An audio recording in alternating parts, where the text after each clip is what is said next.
Ils passent inaperçus dans les rues d'Haïti. Ils ont généralement entre 7 et 18 ans, tous privés de leur enfance, leur liberté, leur dignité aussi. Stéphanie a 12 ans.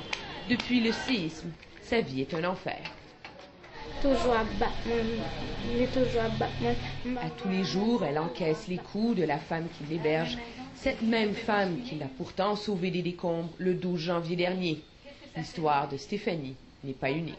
Oui, c'est de l'esclavage. Un véritable esclavage qui révolte d'autant plus les militantes comme Malia Vilaed que la société haïtienne le tolère. L'histoire des Restavek est pourtant bien simple. Leurs parents, trop pauvres, les ont placés dans une famille qui a promis de payer leurs études. Trop souvent, ces familles les mettent plutôt au travail. Farah, 18 ans, est l'une de ces victimes.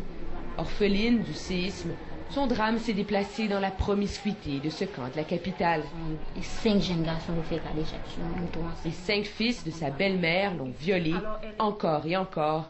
Elle ignore lequel de ses agresseurs est le père de son enfant. Cette violence donc peut durer des années. Les ressources pour venir en aide à ces jeunes filles sont bien minces ici. À Port-au-Prince, par exemple, on compte les refuges sur les doigts d'une main. Pour protéger l'identité des victimes, ils sont cachés dans le dédale des rues et des ruelles. L'un d'eux a accepté de nous ouvrir ses portes à condition que l'on protège l'anonymat des pensionnaires, tout pour empêcher leur famille de les retrouver.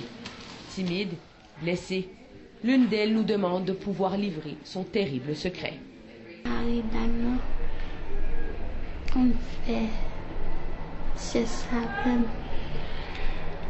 Le mari de la dame m'abusait sexuellement. Elle pourrait mourir. Et comment tu te sens ici?